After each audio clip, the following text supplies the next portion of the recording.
apparently 3 in 5 businesses are adopting AI in some way. What are the other 2 doing? But only 1% of those surveyed would classify their organisation's level of adoption as mature. 43% say they're concerned about the trustworthiness of AI.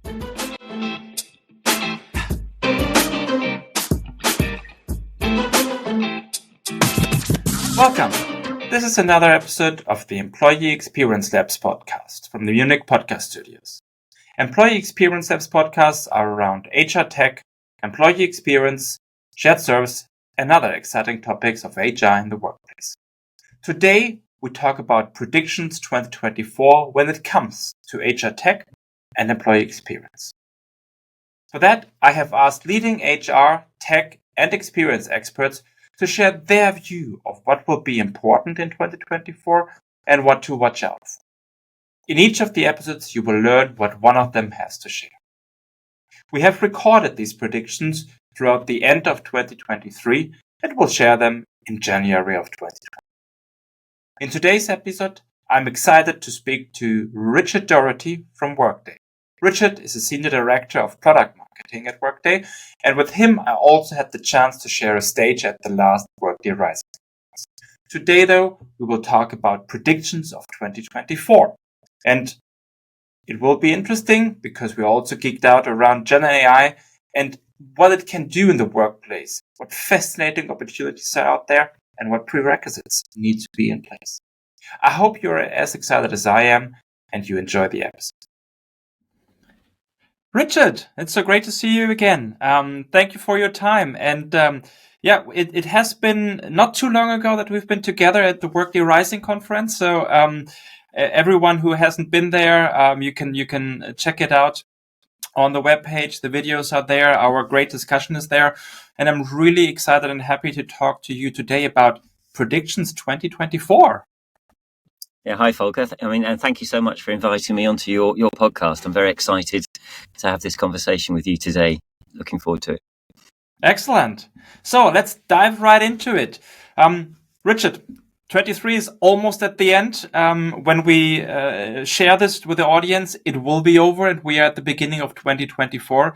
When you think about 24 and when you think about, the world of HR, the world of employee experience, and particularly also the world of HR tech, what do you think will be the main influencing topics in 2024? Yeah, so I always love doing this sort of thing, Volker, in terms of trying to look into the crystal ball, although we're looking quite short term, aren't we? So I think we've got quite a few indicators that are going to help us hopefully be accurate, with our sort of predictions in terms of what's going to happen in 2024. I mean, the big macro challenge that we see and that we talk about a lot, and at Workday I've got a lovely slide that shows this data is around the shrinking size or proportion of the population who will be of working age, right? So in developed countries, so there's going to be over the coming decades, and it's already happening, right? There's going to be fewer workers, so there's an overall resource challenge. There's fewer people available. And then also twinned with that, we have sort of an age of talent scarcity, meaning that the skills we need in the workforce are changing. We're having new roles appearing because of technology and so on. So organizations are really challenged in terms of getting people with the right skills. And the old way of, just hiring your way out of a problem, that's going to become more difficult because of the shrinking working age population. Right? So you've got those two things together. And then alongside that, we have all the technological disruption, the tsunami of innovation that's washing over us, right? So, and mostly, of course, it's around AI. It's around generative AI, and we all need to look at what the implications of that are going to be for HR, for organizations, for every worker, right? It's going to touch everyone, I think. And also, actually, Volker, we've just published what we call our 2023 Global AI Indicator Research, which was we commissioned with an organisation called Longitude Research, which is a part of the Financial Times. And it was a global study looking at leaders' sort of perspectives on AI, and that may also help us think about what may well happen next year. So I don't know. Should I share some? I'll share some. Absolutely, Richard. Please share a bit of this, and then also we put the link into the show notes so that everyone can check it out. Yeah, that'd be cool. I mean, it's just been published, so it's sort of fresh. Yeah. So basically, the research company, they interviewed, and I have to look at my notes here because it's only just come out. So 2,355 senior business executives, CEOs, heads of HR, heads of IT, and heads of finance globally, right? And what's also quite interesting is we're able to cut the data by geography, so we can compare North America to EMEA to Asia Pacific, and then we can even drill down into individual countries in Europe, which is interesting. And so some of the interesting stats. So three in five businesses are adopting AI in some way, which lends you to think, well, what are the other two doing? Right? Exactly. And is there a way to avoid it, actually? Well, yeah. I mean, maybe they just don't know they're doing it, right? So, and then, but only 1% of those surveyed would classify their organization's level of adoption as mature. Only 1%, which again, I think is probably not that surprising. But it's very low. But, 1%. I think we're going to see some movement, in that number as organizations really scramble to adopt AI, I think. 43% say they're concerned about the trustworthiness of AI. So that's a big concern. And I found this one really interesting. Only 4% of the respondents say their data is fully accessible. And, if you're just using one of these, general sort of AI models, large language model like ChatGPT, fine. It's just a generic thing. But if you really want to get serious, I think, with AI, you need to be training that AI with your data, with your organization's data, particularly in HR, right? Because every organization is different, and you want the AI to reflect your business, your culture, and so on and so forth. But if you don't have access to the data, you're going to struggle to do that. So I think that's interesting. In terms of concerns, the biggest concerns were that the AI was going to make mistakes. That was 24%. Of respondents, and then also potential bias. 22% of respondents were concerned about. But it's very low still. The number that you have, 22% only a bias, and also on hallucination is a common theme still in large language models. And just what was it? 2 weeks ago, Gemini was launched by Google, and it also still hallucinates. So this will be with us for some time. Maybe there's more AI education needed amongst the respondents. Yeah. And I think if we cut the data and said, let's just look at HR leaders, then I think the concern around bias would be much higher, right? Because obviously the HR is really sort of focused on that. Sensitive on this, And then specifically for HR, this is an interesting one. So 39% of HR leaders were excited to use AI, but 33% were not. So for every sort of champion, you've got a detractor, right? So interesting. So it's not like the whole organization is embracing this new wave of disruption. And then the final Do you have the geo numbers on this one? Would be interesting. Maybe it's like EMEA maybe more, LA maybe more, and North America maybe a bit more skeptical or concerned about it. Yeah, I mean overall, actually, I think. The numbers showed that EMEA was more positive towards AI than North America, which was interesting. I would have actually expected it to be the other way around. Yeah, that's me what too. The data showed us. Yeah. Just over half, 52% of EMEA business leaders welcome AI adoption in their organization. And then interestingly, in Europe, which country do you think was the most positive? Just have a guess. Which country in Europe most positive about the adoption of AI? I would have said the UK. The UK came second. Okay. So who was first? It's a German-speaking country, but it's not Germany. It was Austria. Came out top. Austria. Yeah. Very interesting. Yeah. I would have not guessed that. I mean, they are definitely more open to technology than Germany. I feel this every time when we are bringing new functionality. But wow, that's interesting. Yeah, from our sample, right? So no, they say, and then there's loads more stats, but those are the ones that I just sort of noted down for our discussion today, and I think they also then lead on to sort of the what I think is going to be of the focus for HR, Yeah. in 2024. So, but yeah, no. So we'll share the link to the report, and people can download. Yeah, and there are different fantastic. versions of it. There's a version for HR leaders' perspectives, Yeah. for IT leaders' perspectives, and then there's a geographical one. So there's lots of different versions of it and infographics. I know what I will do, but I will study during my break then. It's an easy read actually, because it's quite interesting, right? It's Definitely. I mean, what you shared is very interesting. But then also, let's dig into that a bit. You've also shared some numbers where the concerns around hallucination, the concerns around bias were lower than probably what you and I expected. And maybe this is something to do with actually the readiness to adopt new technology. So, when you think about your predictions, when you think about what are the topics for 24, what does it mean for our colleagues in HR? So I think I heard a great quote. I can't remember who said it, but it's not mine. But basically, people obviously worried about losing their jobs to AI, right? Yeah. And the quote was, you're not going to lose your job to AI, but you're going to lose your job to someone who knows how to use AI, right? So I think we at HR as well need to really rethink our operating models, rethink how we work, rethink what work we do, because AI is clearly going to disrupt this. As is, generative AI. You were at Workday Rising. We showed some examples of automatically creating a growth plan for an employee using generative AI, creating sample or draft feedback from a manager to an employee. So there's loads. So it's going to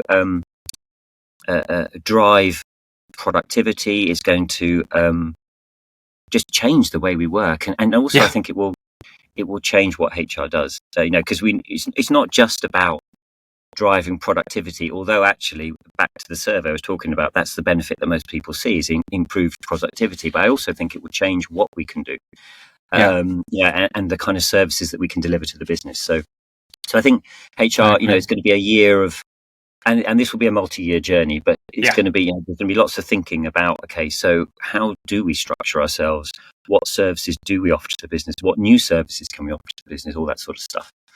And how does maybe it changes not only the operating model, but the different roles? Do we need different roles? Are we changing the way not only how the operating model works and how a business partner works, but will we have new roles in HR completely because other things are going away and AI enables a new way of delivering HR? No, absolutely. I mean, I think the way we look at the world for HR at the moment is there are, and this probably looks at this way looked at it in this way for a long time, is you have your operations, so your core HR processes, the sort of the bread and butter of HR, and then you have the talent side of things. And if we go back to the points I made at the beginning about talent scarcity, resource challenges, so I think HR will want to really focus its efforts on the talent side, really, because that's where the problem is, right? It's about attracting talent, it's about developing talent, it's about redeploying talent internally, and that's where we need the HR professionals to be focusing and helping the business. The operations side, of course, we have to do that, but I think you're not going to want to focus your people resources on that. You're going to want to automate as much of that as possible, and we've been automating this stuff for a while, right? But I think again, with AI, with generative AI, I think we're going to be able to automate much more than we've ever been able to automate before. And then as well, I think, you still talk to organizations where they're saying, right, well, okay, we've got all these multiple systems and we're having to rekey data from one system to another. And I think that kind of work's got to go away. And, the different ways in which you can approach that. You can standardize on as fewer systems as possible or, whatever. But I think we need to automate as much of that as possible. And also, I think, we need to, and this is a multi-year journey we've already been on and we need to continue, is to drive more and more self-service. Yes.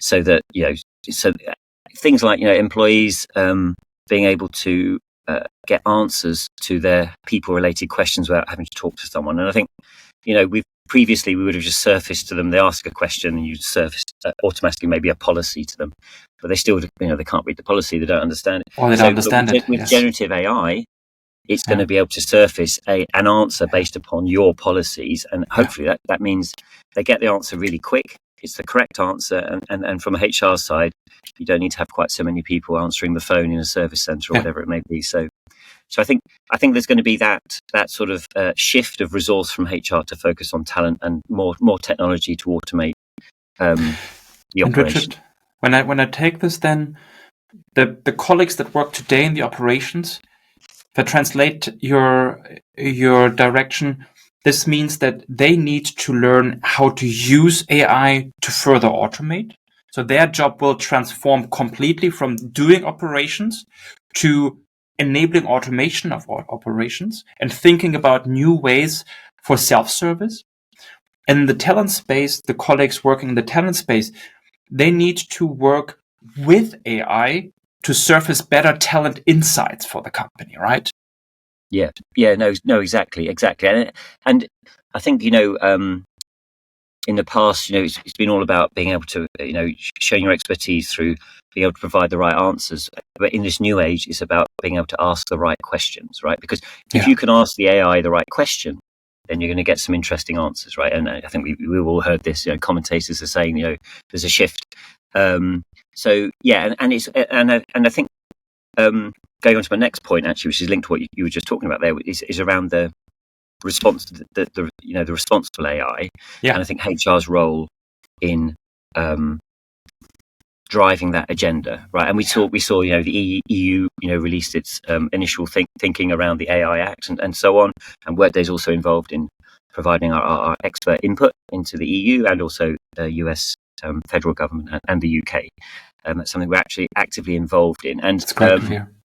I think we're all talking about this AI, right? But the problem is, if people don't trust the AI, they won't use it. They won't use it. So we need to build that trust. And I think our perspective is the AI is going to take away a lot of drudgery from people's jobs, right? Stuff that we currently have people doing that actually they don't really enjoy doing. It's boring, it's repetitive. So let's automate that and then open up more interesting opportunities for them. So it's about, amplifying human potential, helping them be more productive, helping people make better decisions, and so on and so forth. We also when we look at AI and we look at the use cases that we want to deploy in the system, it's all about we want to be positively impact society. So it's not going to be, we're not going to release these horrible use cases which are monitoring people, how productive are they, are they actually, when they're working from home, are they actually doing anything? It's none of that horrible stuff. Yeah. For us, it's all about, just helping people do a better job. That's fundamentally what it's about. Also, I think we are looking to champion fairness and transparency. So, and these are all the things that HR is going to have to do as well, right? So, if depending on which vendor you choose, it's either going to be an easy thing to do or it's going to be a very difficult thing to do. But so, from our perspective, championing transparency. Whenever we have a AI functionality in Workday, we call a use case. Then we publish a fact sheet that explains how we're using the AI, what data we used to train the AI, how we're looking to mitigate any potential bias, and so on and so forth. And then in terms of fairness as well, when one of our developers or product managers or whoever says, right, I think we could do this with AI in the system, we'll say, right, okay, we have a governance process, a risk-based governance process. We'll look at it and go, right, okay, will that AI impact any consequential decisions? So meaning, going to impact if someone's hired? Is it going to impact if someone gets a promotion? Those sorts of things. And if it does, then that's considered to be a really high risk implementation of AI. There are others which are no risk at all. We're using AI to, if there's a business process and a manager has to fill in a form, we use AI just to pre-fill some of the fields, right? It's no risk. No one's going to get hurt, right? So you can't just put all the AI into one bucket. There are different types of AI, and they require different types of governance. So we have a whole process we will go through to ensure, and then, and it's got executive stakeholders, and some of these things will stop and say, actually, no, we're not going to do that because it's too risky. And then finally, employees are worried about, what are you doing with my data? What decisions are you making about me? How are you protecting my data? And obviously, they need to be very clear. And for us, GDPR doesn't go away just because it's AI. You still got to protect your employees' data. You still got to comply with GDPR and so on and so forth. So, and I think HR will have to take the lead organisationally for to communicate to employees about, okay, this is how we're using AI, because it shouldn't be done secretly. Right? No, that would be a disaster. You need to be really clear in terms of what we're doing with AI, why we're doing it, and so on and so forth. And I think, HR is, the best part of the organisation to drive that. I agree, especially because we touch everyone, right? We are the only function that touches everyone. So making it transparent and bring it to every employee will help other functions adopt it in a much, much better capacity as well, because they learn how we do it and we get all employees used to it. Yeah, and this, so for next year as well, for 2024, we think, and you go back to the data I was talking about, in terms of organizations adopting AI and so on. We think that HR really needs to take this this mindset of embracing innovation, right? The fail fast mentality in terms of, right, it doesn't have to be perfect. Let's just try it out. Try out this new HR tech, whatever it is. Let's try this out on a pilot population. Let's see how it goes. Let's learn from that. If it doesn't work out, that's fine. We've learned something. We just pivot. Yeah, exactly. Or if it does work out, let's extend the pilot population. But I think we need to, no more 2-3 year project plan. Let's just try stuff out. Let's embrace this innovation. Yeah. And then, we will. And I don't think you can have a 3-year plan for these things, right? Everything's moving so fast, right? Who knows where we'll be in 3 years? It's 1 year and 18 days that ChatGPT was brought to the public. And, think about what it did in this year. Yeah. I think even if we would have said here a year ago, we would not have had that AI conversation yet. It just transformed so quickly afterwards. So I'm totally with you. Everything that is out longer than or more than a year, forget it. You don't know what will happen. You don't know what capability you will have to you, right? Yeah. I mean, having said you embrace innovation, pilot, you need to trust that technology. And what I mean is you have to know what they're doing with the data. What are they doing with my employees' data? Where does that employee data go? Is it ring-fenced? Or is it being taken out to train some external model, which I think most organizations definitely would not want to do. And it may be probably in breach of various laws if you do that. Exactly. So and that's another reason why lots of organizations have kind of blocked the use of earlier versions of ChatGPT, because when you share stuff with which makes sense, right? Because ChatGPT is open out there in the market. I mean, if you do this, you must be really a bit crazy to do that, right? Because this is truly the open wild internet with ChatGPT. You can only use AI in secure environments like Workday, right? Where you know where your data is, where you know what your data is used for and not used for, and where you can make clear-cut decisions on where will I bring my data into and where will it stop. Yeah, no, exactly. I mean, I think, with the enterprise version now of ChatGPT, they do ring fence your data. Yes. So your data but that came very late, right? That came only in springtime, early summer. Exactly, yeah. However, then you're still just using this generic model, which is huge, right? And because that model is so huge, it's only updated rarely, right? Because it takes so much time, it uses so much compute resource to update those models, so they kind of stay static for a while. But if you're using sort of these large language models that we have in, say, in Workday, for instance, where your data is ring fenced, you're using a generic model, which we've built with the permission of our customers in terms of their data. So we built this generic model that is deployed to all customers, but then as an individual customer uses it, and that model will then learn from that customer's data, but their data is ring fenced. It's not. And it will stay within that channel. Then that model kind of becomes specific for that individual customer. And also, we don't have these generic large language models. We have very specific large language models. Let's say that one which will help create job descriptions or whatever it may be. And because these are kind of relatively lightweight, we can update them on a weekly basis, for instance, because they're quite quick to update, right? It's not like, taking months with the... But Richard, it's not only the update. I think it's also around relevancy, right? ChatGPT has been trained on a vast amount of data, but most of this data is irrelevant for us and what we do in our daily work.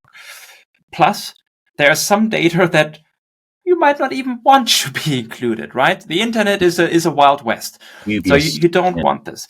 And the strength is on having it trained with your data and having it learn with your application is that you can stay consistent. If I go out to ChatGPT today and ask for a job description for, this kind of profile with these kind of keywords, I'll get something. If one of my colleagues goes out tomorrow to ChatGPT, the outcome, the result will be very different. So how can I still get the company language into it? I can't. But if I have it in my environment, then it's trained on what I have already built there, right? And it will be taken into consideration when the next job description is built.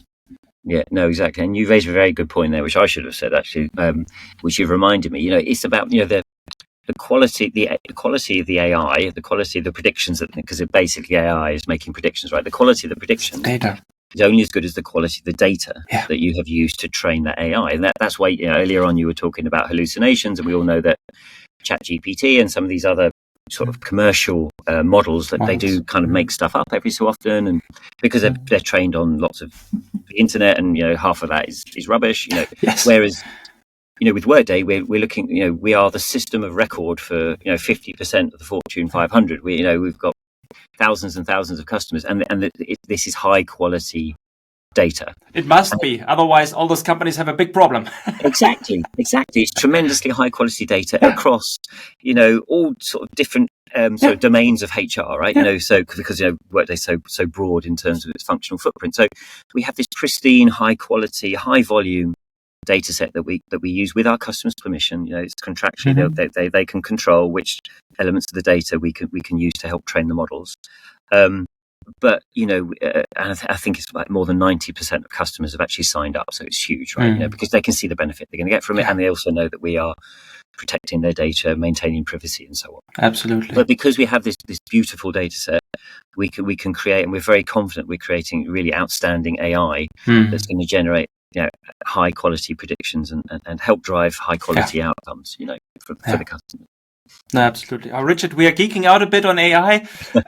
Let's go back to our colleagues in HR. When you think about all of this, when you think about what AI can bring, where do you see this having an impact on the end user experience? Where will the end user feel the AI and the improvements of the AI in their daily work, in their daily life?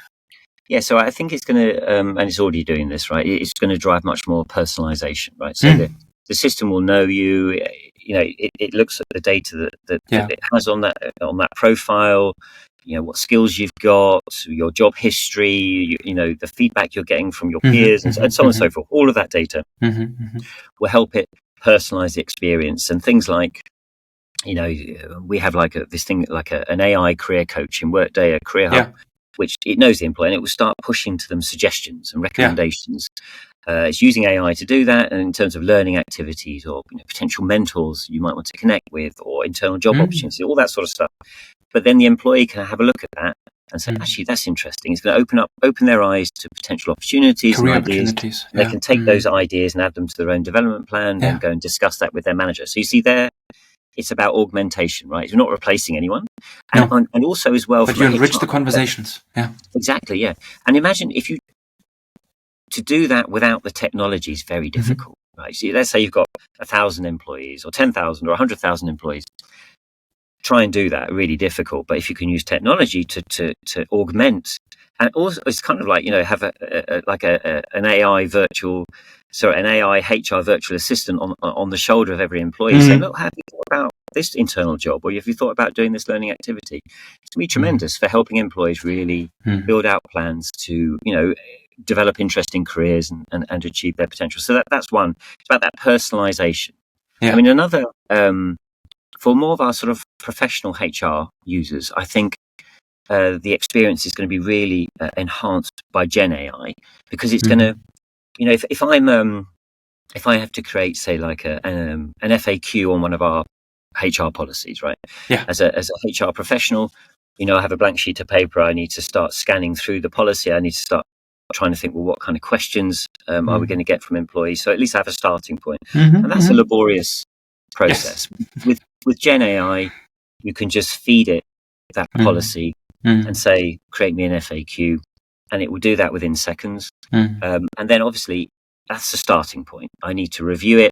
I probably need to adapt it, maybe make some changes, but it's going to give me maybe 80-90% of what I need within seconds. And then I can just finish it off, And so from my experience as a HR professional, I'm going to be so much more productive, and it's going to make my life so much nicer, to be honest with you, because starting with that blank sheet of paper, is not a great starting point. Right? No, and we all experience it today, right? When we are tasked with anything and need to start with a blank sheet of paper, it's difficult. When we are asked to react on what someone else has created, then it just, it just flows. It comes to you. And this is what the AI will do for you. It will come up with a first draft that you can refine. And this is also the more exciting topic then, refining it versus coming up with it from scratch. Yeah, so it's all about, again, it's about that augmentation, right? It's just going to drive those high levels of productivity. And then I think a couple more things. So I think the Gen AI, so like the Chat GPT style, if you have a prompt, you ask a question, you get your answer back. Yeah. We're researching this at the moment in terms of how could we use that conversational style to help our users, so employees, managers, and so on, interact with Workday. So there's quite a lot of work going on in that area. So user interface, conversational. User interface. Yeah, I think it's going to shake that up significantly for sure.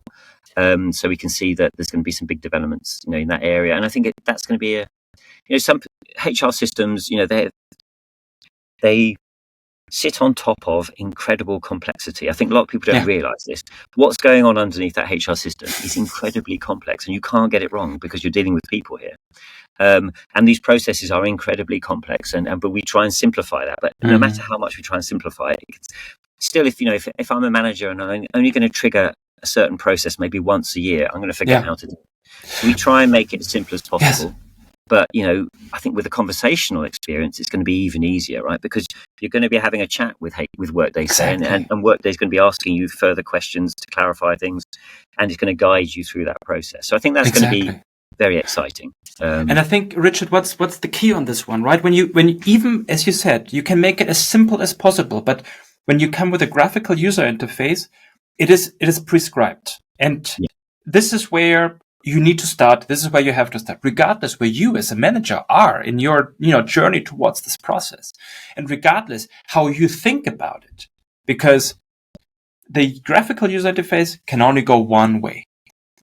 But if you use the conversational type of input, then it meets you where you are, and it uses the language that you use versus the HR lingo, and this can really be transformational in self-service, I believe. Absolutely. I think so. Yeah. I think it's going to be tremendously exciting to see where this takes us. Yeah, and it's going to drive, I think, even higher levels of adoption of sort of HR solutions like Workday, because it's going to be easier and easier. Yes. And in a way as well, I think our users are going to have to, like everyone, you're going to need to think about the prompts. What questions should you be asking, right? And the better the question you ask, the better the answer you'll get. But I think that's the same across all of AI. And then from an experience perspective, I think as well, the final example would be around the manager experience, right? So we've seen there's lots of research. I think McKinsey brought out some research earlier this year around the impact of the manager on the employee experience. And I think we've all heard this before, that, I think they found 50% of employees leave an organization because of their manager. You join an organization, you leave your manager. Absolutely. Exactly. Yeah. We've been saying that for forever and a day. But I think technology, and I don't think any manager really, only a very small minority are deliberately trying to be bad managers, right? Most people want to be good managers, but it's a skill. It's not so easy. Yeah. And, most managers nowadays are what we call player coaches. So they actually have to do work as well as manage, right? So they've got their own pressures on doing their work. And then they have, maybe the span of control might be too wide, that's a bit too wide, or maybe maybe the span of control is fine, but, having all these one-to-ones and, trying to advise all of these sort of direct reports on how they can develop their career and all that, and managing performance and looking at their objectives and all that stuff, it's tough. But I think the technology is going to get better and better at helping managers be better managers. So, I mean, in Workday, we released something called a Manager Insights Hub a couple of months ago, and that's using the AI to essentially kind of like the AI career coach I talked about for the employee. It's kind of like a manager coach or a coach for the manager to help them be better managers. So for each of their employees, it will start making suggestions in terms of, maybe you should discuss this with Bob or Sue at the next check-in. And it will also be sort of mirroring that AI career coach and making suggestions for the manager to say, well, Bob or Sue, have you thought about doing this training course, because it's going to help you develop this skill, which you said you're interested in doing. And if you develop that skill, we can have a look at this career planning tool. And if you have that skill, it's going to open up these other opportunities over here. And, try and do that without technology is really tough. It's again, blank sheet of paper time, right? So but if the technology can start pushing these suggestions and recommendations and giving you the tools to have much more constructive conversations with your employees, not only is it's going to make the manager a better manager, I think it's going to improve the experience for the manager, because as I said, they want to be good managers. And then on the flip side, it's a much better experience for the employee. Now, one thing we showed at Workday Rising was which people's reactions to it were either completely freaked out or thinking this is a great idea. And this was using Gen AI in Workday to create feedback from a manager to an employee. Yes. And the idea is the Gen AI, obviously, it has data on the employee, and it will then make a number of statements. Sue has shown initiative, or whatever it may be, just a statement. And then the manager has to kind of either agree, disagree, or say, well, I can't comment on that, I haven't observed it. So it asks these series of, or it asks for your response for these series of statements, and the manager provides the response. And then with the data that it knows about the employee, the feedback, performance, and so on, it then creates some initial feedback. And people are like, oh my God, it's AI creating the feedback. But again, it's just a draft.